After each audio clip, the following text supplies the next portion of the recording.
Vamos a arrancar este programa. Voy a hacer una pequeña venta para aquellos que están viéndonos en directo.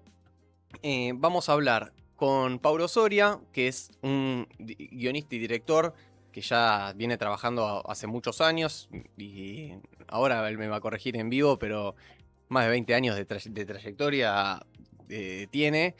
Muy ligado a lo que es el terror. También algunos lo van a reconocer, se van a acordar de Peter Punk. Bueno, él estuvo muy involucrado con eso, que es una serie que para nosotros es de nuestra infancia. Y hoy lo trajimos especialmente para hablar, porque él está dirigiendo, bueno, digo está dirigiendo porque todavía se está estrenando la serie, una serie en la plataforma Shorta, que es una plataforma de series verticales. Y pasando a lo que sigue, que es la nota con Paulo. ¿Cómo estás, Paulo? ¿Cómo andan? Buenas tardes. ¿Todo bien? Muy bien, muy bien. A ver, yo te hice una presentación muy vaga, Estuvo muy bien. pero capaz la podés desarrollar mejor vos. Bueno, yo hago, en realidad hace 30 años, este septiembre voy a cumplir 30 años haciendo películas y cosas filmadas, digamos. Yo empecé en Farsa Producciones haciendo Plaga Zombie, fue nuestro primer largometraje, y mi primer día de rodaje fue actuando como zombie. 21 de septiembre de 1996, estaba en tercer año del secundario. Así que ahí arranqué y me sumé al equipo de Farsa Producciones, que éramos un colectivo de amigos haciendo películas fantásticas, mucha ciencia ficción, terror, aventuras. Y después de a poco fuimos estudiando cine, digamos, veníamos del autogestión, digamos. Y empezamos a laburar en el medio y cada uno fue como desarrollando su especialidad. En mi caso fue más el guión y la dirección. Actúo cada tanto, pero me quedé como más en esas dos áreas que son las que más me divierten, supongo. Bueno, mismo la serie que vamos a hablar hoy es Este Amigo Imaginario. Es una serie que seguramente las personas que nos estén mirando deben conocer, por lo menos a una de las personas que salen ahí, pues la verdad que tienen un reparto Muy buena, es muy un lindo bueno. cast. Sí, un elenco también de gente conocida, como está Nachito Saralegui, que es capaz el protagonista de la serie. Sí. Nachito Saralegui, que lo habíamos visto en Porno y Porno y helado. Helado, también un rol cómico. También está Papri, Papri. y está Fedeval. Está Fedeval, es el villano, digamos, el contrincante de Nachito. Nachito es un flaco, se llama su personaje Felipe, que tiene un amigo imaginario, interpretado por Querusa, también por ahí lo conocen de las redes, es genial Querusa. Y ese amigo imaginario quiere ya pedirle el retiro, ¿viste? Ya está cansado, pues ya le dice, ya estás grande, hermano, para tener un amigo imaginario. Y Felipe como que no quiere, y de repente se enamora, conoce y se enamora de Lola, que es el personaje que interpreta a Papri. Entonces Charlie, el amigo imaginario, le propone un acuerdo y le dice, bueno, mira, yo te ayudo a levantarte esta mina y vos me firmás el retiro. Ok, dice. Entonces de eso se trata la serie. Es una comedia romántica fantástica, le digo yo, porque el amigo imaginario está ahí. Está Digamos. ahí. Bueno, y preparé, si tenés ahí los insert NECA para verlo, cómo es el recorrido hasta que la llegás a ver. Porque la particularidad que tiene, que debe ser tu primera experiencia, creo, dirigiendo una serie, es que es vertical, ¿no? Sí, mi primera experiencia vertical, de hecho es la primera experiencia vertical en ficción para la mayoría de los que formamos parte digamos, del staff de series de esta plataforma, que es Shorta, porque es la primera plataforma de series verticales de América Latina. Tenemos un fenómeno que empezó tipo en 2012, por ahí en China, y después se sumaron los yankees cuando vieron que andaba eso. Pero los productos chinos y yanquis son más de telenovela, así como de un consumo mucho más líquido, como bien voraz. Y acá se apostó a llamar a realizadores, a equipos, a productoras, con ganas de hacer algo más interesante, más personal. Y bueno, en el caso mío fue Este Amigo Imaginario, que estrenamos ya a fines del mes pasado y viene muy bien, viene como en el top 5 así de la plataforma durante todo este mes, así que estamos súper contentos. Lo hicimos con Navajo Films, que es una productora que es la misma de Porno y Helado. Y bueno, como como veían, tiene un casting alucinante. Y son cosas bastante difíciles de encarar primero porque como todo el cine argentino y la televisión en general en Argentina de ficción, que es muy poca, se hace con presupuestos acotados, por lo tanto en tiempos acotados, entonces la apuesta es hacer algo que esté bueno en esos tiempos, ¿no? Y lo que tiene el vertical es que no hay mucho, no hay equipos acostumbrados, ninguno de los que estábamos ahí estábamos acostumbrados a filmar en vertical ficción, si bien muchos, como en el caso mío, hacemos contenidos verticales para redes y etcétera. Ficción es completamente diferente, digamos, no es una persona hablando así a cámara centrada, sino que de repente tenés que resolver una escena, te quedan 2 horas Bueno, en la locación y tenés que resolver una escena con 4 o 5 personajes y Que no te entran en agarrate, no cuadro, te ¿viste? entran en cuadro, claro. seguramente te lo habrán preguntado, ¿no? Como que ya las películas se venían adaptando para ser recortadas verticalmente. Sí, sí, bueno, muchos deciden hacer las series, las graban en horizontal y dividen el monitor en 3, 4 cachos y después lo parten, digamos. Yo preferí hacerlo de otra manera, nosotros trabajamos a 2 cámaras y lo grabamos así en vertical. Digamos, pusimos las cámaras verticales. Volteadas. Cámaras Sí, que son exacto, horizontales volteadas. torcidas. Pero era, no sé, fue una decisión personal porque necesitaba ver el encuadre así todo el tiempo.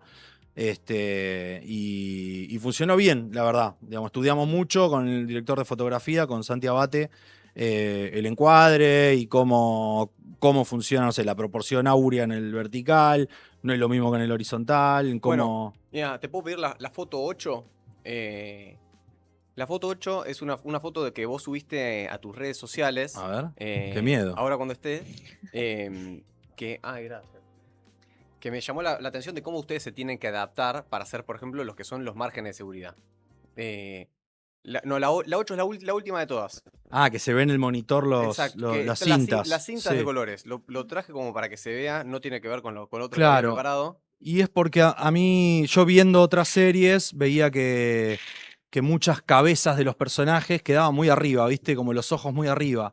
Y eso se pierde bastante, porque aparte muchas veces hay información, ¿viste? En redes ahí Claro, arriba. y además, a la derecha vas a tener el botón de me gusta, el botón de Exacto, comentario, porque compartir. la plataforma tiene ese mismo sistema, como si fuese un video de TikTok. Entonces quería asegurarme de que por lo menos la cara de los personajes o lo más importante del cuadro no estuviese en peligro en la mirada del espectador por esos motivos.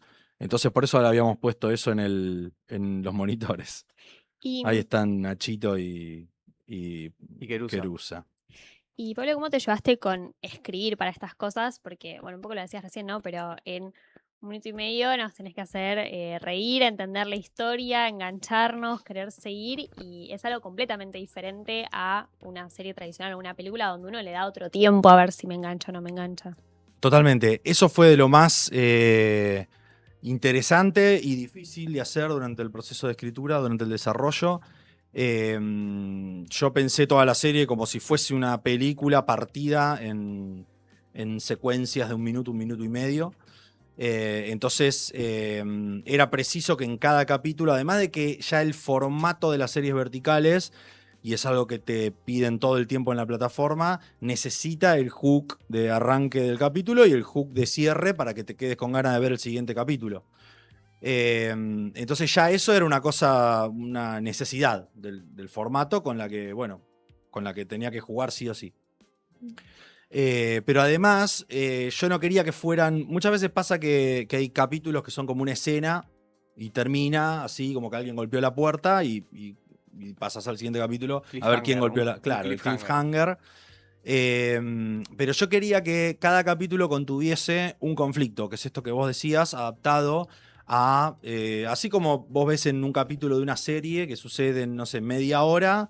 Bueno, eso adaptado, concentrado en 1 minuto y medio, no es fácil de hacer. Me llevó bastante laburo que me guste, digamos. Pero laburé mucho eso con una script doctor de Shorta, que es Ariana Sayeg, que es una guionista muy zarpada. Y ella me acompañó un montón en ese laburo así como quirúrgico de que no haya ningún capítulo sin un conflicto. Y además porque yo no quería ser el tipo de cliffhanger de ese estilo de golpean la puerta y todos miran y se corta, que es una forma válida, pero yo no quería eso porque la historia era una Iba a comedia ser una. romántica. Y también iba a Mm. ser como una sucesión de cliffhanger muy predecible. También pasa eso, pero también pueden ser muchos cliffhanger y que esté todo el tiempo así, que esté buenísimo, digamos. Pero en el tipo de serie o el tipo de género que yo estaba abordando, a mí por lo menos no me pedía eso. Entonces necesitaba construir otro tipo de cliffhanger que tenga que ver con tengo ganas de ver cómo sigue la historia, no cómo se resuelve la escena o la secuencia o lo que sea. Así que ese fue quizás el mayor desafío. Y después cuando vas a grabar, que como les decía, o sea, esta serie se hizo en 5 jornadas, por ejemplo. Que es poco, son 34 capítulos en 5 jornadas. Es re poco, Es ¿o no? poco. Si bien son capítulos cortos, es poco. Además el cuidado que tiene la imagen y toma de distintos ángulos, muchos cortes, ¿no? Sí, sí. Y también eso tiene mucho que ver con que hubo un equipo zarpado que armó Navajo Films. Y la verdad es que se armó una cofradía, te diría, de gente enamorada de la historia y con ganas de contarla. Que eso hizo que en tan poco tiempo se pueda hacer algo lindo. Porque pasa eso, vos llevas ese guión que ponele tiene, no sé, 2 páginas, el guión de un capítulo. Y tuviste una jornada. La primera jornada nuestra fue. Empezamos a las 8 de la mañana y terminamos a las 11:30 de la noche. Entonces, ya, primera jornada, estaba todo el equipo destruido. Entonces, a partir de ahí fue. Bueno, voy a tener que empezar a recortar cosas, a ver cómo resolver. Y ahí es donde pasan las cosas más copadas. Cuando estás requemado, trabajando a las chapas, pero al mismo tiempo buscando síntesis. Y cuando encontrás la síntesis de las cosas, es cuando aparecen las cosas más lindas, ¿no? Entonces, hubo algo en ese proceso así intenso que para mí fue muy positivo para esa historia, para lograr esa síntesis de un capítulo de un minuto con un conflicto concentrado, ¿no? Ponele, tenía capítulos que tenía planeado, no sé, 10 planos para hacerlo y no me daba el tiempo, porque tenía que acortar todo. Y entonces lo resolvíamos en 1 o 2. Y también lo teníamos que resolver en 1 o 2 en vertical, que como decíamos antes, vos ponés en vertical y no te entran todos los Claro. personajes. Entonces es como, bueno, ok, ¿cómo puede quedar bueno esto? Y la verdad que cuando entraba arte, cuando entraba fotografía y nos poníamos a descular la cosa, surgían ideas buenas y cuando tenés un equipo así que propone con creatividad y con amor a lo que está haciendo, es alucinante, porque nada, de repente queda algo mejor de lo que vos tenías planeado por el hecho de estar corriendo encima. Así que sí, es un proceso alucinante, una experiencia muy copada y nueva en el sentido de cómo resolver desde la puesta en escena. Ok, si querés vamos a ver lo que había preparado antes, lo del proceso de cómo llegás a ver la serie para que se entienda lo que es Shorta y también la dinámica que tiene, que después vamos a hablar de cómo después tu producto tiene que cumplir con, no sé, ya hablamos de que tenga el botón de like y el de comentario al costado, lo mismo tiene que ser muy ganchera, tiene que tener, bueno, algunas cosas que pide la plataforma. Bueno, primero me lo encontré así, después de hacerme una cuenta, me encuentro ahí. Seguimos en el top 5, eso es bueno. Sí, este amigo imaginario. Y de hecho, la plataforma tiene un montón Sí, de tiene una series banda, ya. como 40, más de 40 Y me son parece. casi todas originales. Sí, todas son originales. La de Telefe de Wanda también es. Se hizo con Shorta para esto, digamos, sí. Ok, no, mira, o sea, todas originales. Es una Ujú. recontra inversión que se hizo para esto. Sí, se empezó a grabar el año pasado. Nosotros grabamos en abril, pero ya se venía grabando desde fines del año pasado.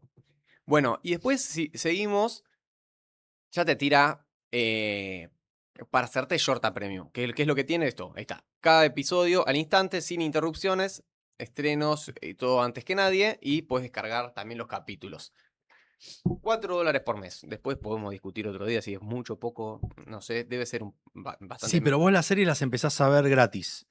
No, yo todo lo que vi fue gratis. Claro, Ahí- hasta el capítulo 10, creo que es así, ves gratis. A partir de ahí tenés un sistema de tickets que vos vas acumulando con lo que vas viendo y los usás para ver capítulos. Cuando te quedás sin tickets, podés o garpar o fumarte una publicidad y con cada publicidad que te fumas te destraban 2 capítulos. Bueno, ahí está. Sigue desbloqueando con tickets. Hasta el 8 Ahí va. me dejaba. Bien.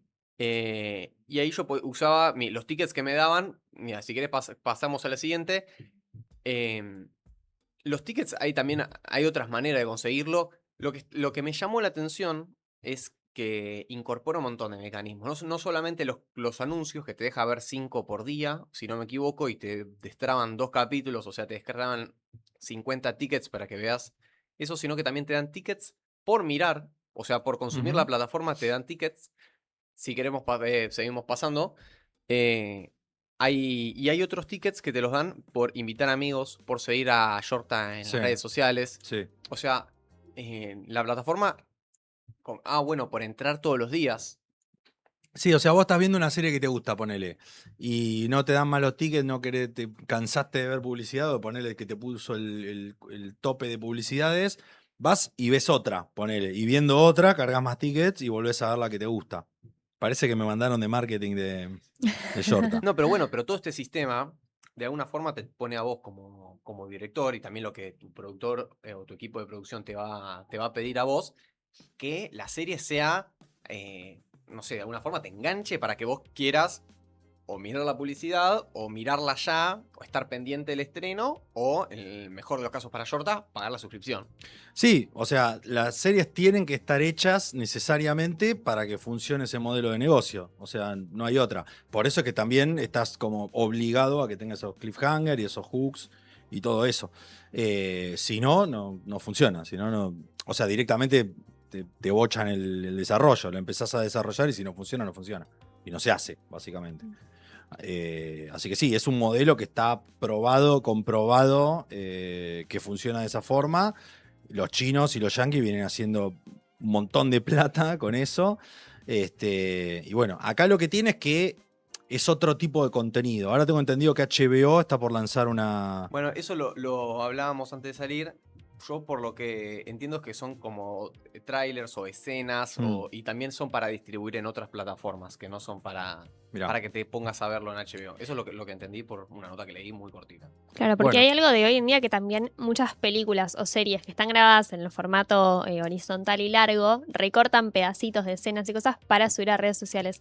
Acá eso no existe porque el pedacito que subirías es el capítulo en sí. O sea, podés armar como un tráiler con cosas más picaditas todavía. Exacto, hay tráiler de la serie que dura menos de un minuto, dura creo que 55 segundos, pero también lo que hacen es subir a las redes capítulos enteros para dejarte con la manija de ir a bajarte la aplicación y ver la serie. Qué sé yo, a mí me parece bastante interesante, no era algo que yo consumiera antes, de hecho cuando hicimos la presentación de la serie, ahí haces como el look and feel, se llama, que presentás cómo se va a ver la serie para vos, qué tipo de música te imaginás, cómo es el look de, no sé, de las locaciones. Pedían como referencias de series verticales. Que Shorta todavía no se había estrenado, cuando no se había lanzado, cuando nosotros empezamos a filmar, o filmamos. Entonces, nada, yo lo que tenía para ver era lo de los chinos, lo de los yanquis, y estuve viendo un montón y la verdad es que me parecía todo muy malo. Entonces fui y le dije, la verdad no traje referencia porque me parece toda una cagada. Y se cagaron de risa. La ¿Qué sé honestidad yo? de todo. Claro, es que por eso para mí era ya raro ver ficción de esa manera y lo que había no era bueno. Entonces, como que la apuesta o la invitación de Shorta fue, bueno, vamos a hacer algo copado, digamos, que te parezca copado a vos. Digamos, te invitaban a eso. Y yo tuve lugar como para hacer una serie bastante personal. Y si ves todo el catálogo de Yorta, te encontrás con un montón de cosas muy buenas que tienen también esa impronta. Y para mí eso es lo más interesante de lo de esta plataforma. Digamos, que ojalá si HBO hace eso, apunte también a eso, ¿viste? A que el formato. Porque si no, lo que sucede, me parece, es que se confirma. Hay un prejuicio sobre las series verticales. Sobre todo en generaciones como la mía, o sea, de 40 para arriba, que es como vertical. Y estás todo el día viendo cosas verticales. Entonces, ¿por qué una ficción va a ser mala? Y bueno, por ahí porque la mayoría de las que hay son malas, pero yo creo que lo que está bueno es romper un poco con ese prejuicio, haciendo cosas que están buenas. Porque, qué sé yo, la televisión cuando apareció también era mirada como una cagada, porque el arte visual o audiovisual era el cine. Y bueno, la televisión también dio un montón de cosas grosas. Lo mismo pasó con el streaming. Se está comiendo el cine o las películas en PayPal, ¿cómo se dice? Pay-per-view. Pay-per-view.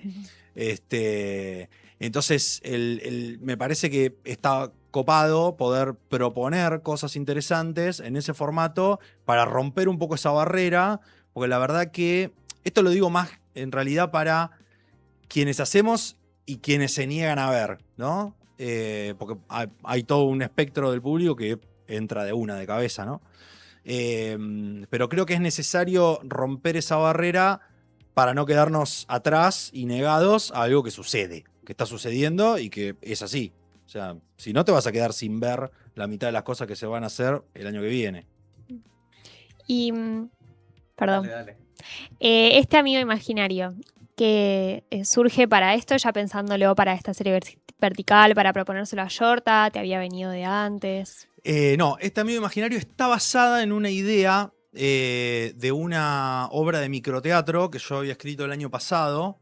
Yo escribo también teatro y vengo haciendo mucho en micro, escribiendo y dirigiendo. Y la idea del amigo imaginario que quería emanciparse de su imaginador estaba en esa obra de teatro. Y cuando empecé a charlar con Esteban Menis de Yorta, que fue el que me convocó, que es el director artístico, le propuse varias ideas y una era esta de este amigo imaginario que se quería emancipar. Pero yo la traduje a una comedia romántica. Introduje el personaje de Lola, o sea, modifiqué eso porque sentía que para el público que ellos estaban buscando tenía más que ver. Y además era un género que yo tenía ganas de trabajar, digamos. Nunca había hecho comedia romántica, concretamente, exceptuando algún que otro videoclip, cosas así. Y tenía ganas de meterme en eso. Siempre me meto desde lo fantástico, en cualquier género, porque es como el género más madre para mí. Pero nace de esa obra de microteatro. De hecho, la idea de hacer algo con un amigo imaginario fue en realidad Almendra, de mi hija, que yo no sabía qué goma hacer para micro. En el microteatro tenés todos los meses una temática. No sé si fueron alguna vez a microteatro. Vas y tenés 1000 obras, no sé, 25 obras en cartel, todas de una temática por mes. Y la temática que yo estaba preparando era amigos. Y venía con ideas que no cerraba nada. Y un día estábamos cenando en casa y digo, tengo que hacer algo sobre amigos, pero no sé qué. Uy, un amigo imaginario, me dice Almendra. Está bueno. Y ahí se me ocurre esto de un amigo imaginario que quiere dejar de serlo, ¿no? Y nada, funcionó, le fue muy bien en micro, estuvo en microselección después otro mes. Y yo me quedé con las ganas de seguir investigando esa idea. Entonces, nada, la tiré ahí, agarró viaje y se convirtió en esta serie que es muy diferente a la obra de teatro. Pero bueno, nada, esa idea original está ahí. ¿Sentís que si te hubieran dado los recursos y hubieras tenido el tiempo para armarte un corto o una película o lo que sea, un capítulo más largo en horizontal, te hubiera sido un producto que, no sé, que te guste más? No sé, es difícil pensar eso. creo que sí tiene el potencial como para convertirse en una serie horizontal estándar, o mejor dicho, clásica, no estándar. Pero, qué sé yo, ¿viste? Eso, capaz que lo haces y pierde magia, ¿viste? No sé, porque hay algo que sucede cuando uno filma, que es que las cosas cobran vida ahí, entre el set y el montaje, ¿viste? Entonces hay algo de la esencia de esta historia que está también en el ritmo. Está también en cómo se paran los actores, en cómo se relacionan entre ellos por ese vertical y en el ritmo del montaje, para que funcione ese conflicto en un minuto y medio. Entonces, o sea, sería un lindo desafío convertirla en una serie clásica. Pero bueno, habría que ver si funciona, porque hay algo de su esencia, creo, que está en la cuestión del vertical y de la microserie, digamos, en la duración. A mí me impresionó mucho viéndola el uso de las elipsis y como lo natural que se siente después de un rato de mirar. Esto de que de un capítulo para el otro pase un montón de tiempo o no pase nada, como que vos te vas acostumbrando a que no va a estar todo lleno, no va a estar todo el desarrollo que a vos te gustaría de las conversaciones. Eso es algo corto y se siente natural. Sí, yo traté de aprovechar eso para la construcción de los conflictos de los personajes, ¿no? Porque hay algo, sobre todo en Charlie, que es el amigo imaginario, que está muy ansioso porque Felipe se pueda levantar a Lola. Y Lola no es sencilla. Y Felipe es bastante enroscado. Y entonces esa ansiedad que yo quería que fuese la ansiedad del público, porque está como bastante para mí puesto en lo que Felipe quiere. Felipe como que lleva, ¿viste? Perdón, Sí. Charlie lleva el pulso del conflicto empujándolo a Felipe. Entonces yo creo que esas elipsis que vos decís y cómo va sucediendo el tiempo, tiene que ver con esa ansiedad de Charlie y al mismo tiempo con como el tiempo emocional que vive Felipe. Porque viste que hay momentos que el chabón se queda así quieto, corta y está igual en otra escena. ¿Viste? Como que hay un tiempo que pasó, que vos lo estás elipsando, pero que en realidad todo ese tiempo el chabón estuvo así. Del trabajo a la casa, de la casa al bar, y está siempre así en realidad en su cabeza el loco, ¿viste? Entonces, ese laburo del tiempo que vos señalás tiene que ver con esto de los conflictos internos y las motivaciones internas de los personajes también. Cuando tuvo alguna valoración, por ejemplo, ATP, PG-13, PG-16, ¿eso existe en una película, una serie vertical? Sabés que no me enteré de eso, pero no tiene ningún tipo de cartel. A mí lo que me llamó la atención es que esta serie, que es una serie, no sé, que alguien de 13 años lo podría mirar Sí. o no, convive en la plataforma con otras series que incluso mismo cuando te haces el usuario te da a elegir unas series como de cosas que te gustaría ver y uno es erótico. Sí. Entonces, ya es una plataforma que de arranque plantea que esos dos contenidos van a convivir. Sí, es una plataforma que planteó muchos géneros de movida. Hay muchas cosas de terror, hay cosas de ciencia ficción, pero el público empezó a elegir mucho lo erótico. ¿Viste? El thriller erótico. Entonces, nada, nosotros teníamos cierto temor de cómo le iba a ir a la serie porque se estaba metiendo a jugar un partido entre unas bestias desnudas, básicamente. Sí. Y nosotros, nada, estábamos proponiendo una historia de personajes muy inocentes, y apostando a la ternura, ¿viste? Al humor y a la ternura. Desde lo fantástico. Y la verdad es que nos sorprendió que el público igual lo recibiera bien. ¿Viste? Porque vos ves eso, como el top 5 de la plataforma. Y son todas medio así, ¿viste? Son todas como eróticas, policial. Son como los géneros que más se consumen.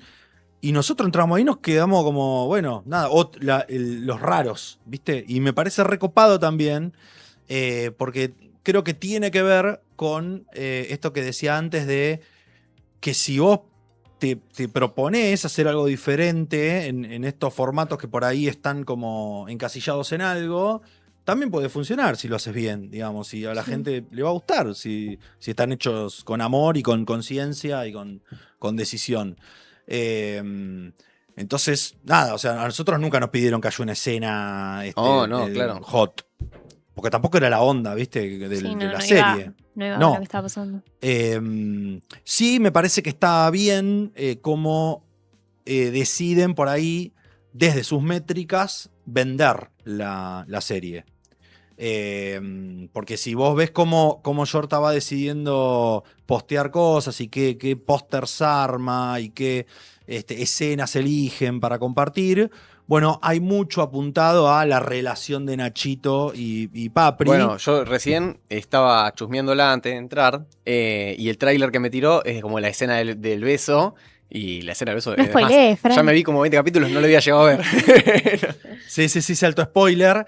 Pero está bien ese spoiler. A mí me gusta eso porque te genera como un. Ah, ¿van a llegar a esto? Pero después también. Claro, qué sé sabes yo. qué es lo que se está construyendo. Sí, yo tampoco te voy a decir si ese beso es real o no, porque es una serie que está dentro de la cabeza del protagonista. Tiró. Entonces, bueno, nada, es cuestión de verla y si te enganchás, ver a ver qué pasa. Al cuando final llega ese termina beso. y todo era un sueño del amigo imaginario soñando que tenía un amigo realidad, real. Esa me gusta Felipe para en el imaginario y Charlie. Esa es buena para la segunda temporada. Y ahora que probaste el género romántico, vos que venís tanto del terror, la ciencia ficción, la fantasía, ¿qué te pareció? Me encantan. Los géneros románticos siempre me gustaron. El melodrama y la comedia romántica me parecen unos generazos. Siempre los estudié más que hacerlos. Y sí, me dan ganas de seguir indagando por ahí, la verdad. Sí, por ahí lo investigué más en el teatro que en el cine, televisión, digamos, incluyendo esto dentro de lo que sería el concepto de televisión. Pero sí, qué sé yo, a mí me gustan todos los géneros, o sea, por más que haya empezado haciendo terror, aventuras, y sea por ahí el que más estudio, porque cuando escribo sobre cine, en general me tira más eso. Sí, son géneros que no sé, todos los géneros están buenos para investigar, todos transmiten alguna cosa particular del ser humano, entonces hay cosas que no las puedes abordar con un género y sí con otras. Y en este caso, en la idea de contar a alguien que necesitaba dejar la infancia de alguna manera y entender cómo es construir en la adultez, cómo el amor te permite construir algo con otro en la adultez, pero sin dejar en un punto de lado la capacidad de imaginar. La historia de amor me fue necesaria. O sea, surgió también como una necesidad de esa historia, de ese conflicto que yo quería contar. Entonces me parece que tiene más que ver con eso, con qué historia tenés vos ganas de contar. Bueno, los géneros te asisten, digamos, de alguna manera. No sé si es tanto quiero hacer una comedia romántica, o quiero hacer un melodrama, o quiero hacer un western, sino a veces es tengo ganas de contar esta historia y esas cosas te asisten, te acompañan con sus tópicos, digamos. Y en este caso fue la comedia romántica lo que me dieron ganas de investigar. Ok, Pablo, antes que se nos vaya el tiempo, capaz unas preguntas que creo que se pueden resolver más corto. A ver. Revenue por la serie. ¿Vos estás al tanto, por ejemplo, si por la publicidad? ¿Cuánta plata? No digo números, pero digo. No es no algo tengo ni idea de cuánta la- guita se mueve de publicidad para. Y No. digo, vos como guionista y director, ¿vos tenés ingresos después de No. la producción? No. Nosotros cobramos por desarrollo, en mi caso, y después por la producción. Es un presupuesto que negocia la productora, en este caso Navajo Films, con la plataforma. Ok. Pero no sé. No, está bien, pero era un dato de color. Después te pregunto, ¿sentís que con las series verticales, de alguna manera, estás metiendo como algo que no va o que...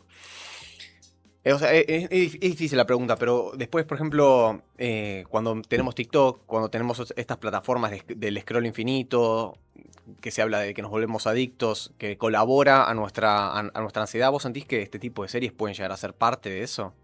También pensándolo en los más jóvenes. Yo creo que eso pasa si el producto es vacío, digamos. Si la serie es simplemente una excusa para que llegues hasta el final y hayas pagado una suscripción o consumido publicidades o lo que sea, si ese fin es el único, sí me parece nocivo. Ahora, si la historia está buena y te quedaste con algo copado de la historia, bueno, es lo mismo que ir a pagar la entrada de un cine, que podés ir y que gastás más en comer que en ver la película cuando vas a un cine, y la película puede ser una cagada o puede estar buenísima, digamos. Qué sé yo me crié en los años 80 y 90 viendo películas, ¿no? O sea, me crié viendo películas, concretamente. Y esas películas de esa época eran películas muy taquilleras, de mucha guita, muy populares y grandes obras. O sea, había obras maestras en el cine que eran taquilleras y que eran pochocleras y que eran todo eso. Entonces, esa formación de haber visto en el cine E.T., Volver al Futuro, qué sé yo, no sé, Terminator, eso, por lo menos a nuestra generación, nos permitió como pensar el cine como, sí, ok, es un negocio, pero también es una forma de hacer un tipo de arte, ¿no? No es solamente un negocio. Y eso me parece que se puede aplicar acá tranquilamente, digamos. Entonces lo pensaría de esa manera. O sea, creo que cualquier cosa que es vender por vender es nocivo. Ahora, si vos estás ofreciendo un producto artístico interesante que te emociona y que te quedás pensando y vas y lo compartís con alguien, lo comentás, porque hay algo que te tocó, algo que te generó representación en eso, y eso está muy lejos de ser nocivo para mí. Ok. No sé si fui No, corto. quería escuchar Me fui a la mierda. una reflexión, porque creo que es algo que mismo lo hablaba ayer con mis viejos, tipo, viene este chabón que hace esta serie, dice, estamos tan mal que es la única manera de que alguien mire algo copado. Y que alguien haga, te diría. Porque en este momento, en este país, se está produciendo lo mínimo que se puede llegar a hacer en la historia audiovisual de un país. Se está filmando casi nada, o sea, cine mínimo, todo con plataformas, lo cual significa que son muy pocos los proyectos. Las plataformas están filmando poco en todo el mundo, imagínate acá. Entonces, la posibilidad de las series verticales es también una posibilidad de laburo para toda la gente que venía laburando en cine o de ficción en televisión, que ya no se hace una goma. Y bueno, se meten a hacer eso. Y bueno, para algunos será como, qué garrón, me toca hacer una vertical. Y para otros, como en el caso de nuestro equipo, fue, bueno, aprovechémoslo para tener laburo y hacer algo copado. Y es algo que puede llegar para quedarse y capaz, o sea, vos te puedes perfilar como un director que tiene las capacidades técnicas de dirigir una película o lo que sea en vertical. Sí, porque te dan nuevas herramientas, la verdad. O sea, antes de hacer esto yo no tenía estas herramientas concretamente de cómo contar una historia en formato vertical. Y ahora sí. Y nada, está bueno. Es como que como encontrás algo nuevo de repente y te abre un nuevo camino, una forma diferente de ver las cosas también. Ok. Antes de terminar, algo que pienso yo es simplemente que me parece difícil cómo se comparten estas series. Eso, o sea, Con un link. es que es la manera es así, pero no puedes ir No, a la pero casa de compartir, alguien tipo, viéndolas juntos, y decís vos, ponerlo ¿no? en la tele. Es difícil porque la podés ver en la compu, podés ver, pero es vertical. Claro. La mejor manera es ponerla en un monitor grande de compu Y dar vuelta darlo la- vuelta así, sí. y verlo así. Hoy vi En casa lo vimos así, vi un poco así pusimos yo, el celular hoy- y nos sentamos los tres así a mirarla. Bueno, muchas gracias Para por compartir siempre hay una ¿Vos forma. tenés Tengo alguna una- pregunta que te haya quedado colgando? Nada, está bien, Acá podemos. tengo una pregunta muy Ah. rapidita, porque, bueno, yo fui el seguidor de niño de Peter Punk y sé que colaboraste, entonces te quería hacer una pregunta que, bueno, hay un tema que es de The Cure, que es Boys Don't Cry, que sale en Peter Punk, y por eso congenié mucho con mi familia, mis parientes más grandes, y empecé a entender un poco más de lo que es la música cuando era pendejo, y me empezó a gustar The Cure, pero una pregunta que te tengo que hacer, ¿cómo surgió la idea de meter un tema de The Cure en una serie argentina?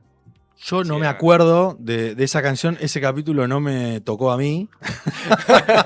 Es mi duda Yo existencial. Nika pensó que se iba a sacar la duda de toda la infancia. No, pero te puedo averiguar si querés. Decilo. Yo estuve en la segunda temporada, eso no me acuerdo en qué temporada estaba. Así que... A ver. Creo que es la canción de la intro del programa. Boys No, Don't no, Cry, No, no. la intro es original. No, es una original la de la intro. Porque tuvieron que hacer el remake. ¿No tuvieron ni siquiera que pagar derechos de autor o algo? Por ahí ese quilombo fue en la primera temporada y yo no me enteré porque ya entré por cuando eso el quilombo apareciste había vos. sido saldado. Claro. Cuando tuvieron que recortar, llamaron a gente que cobraba menos y entré yo. No. Encima yo lo fui a ver al Gran Rex, entonces quería, literal, fui con Ah, mi vos viejo. sos súper vos No, fan. yo era fanático fanático, posta de fanático, Peter me compraba el Pan. merchandising, todo, tipo, estaba remetido. Estaba bueno Peter Pan. Después de Era Callejeros divertido. venía Peter Pan. No, pará. Bueno, gracias, Pasa que Paulo. no se Bueno, entera. muchas gracias a ustedes. Eh, La pasé muy Muchas bien. gracias. Qué bueno. Nos Nos vemos. alegramos.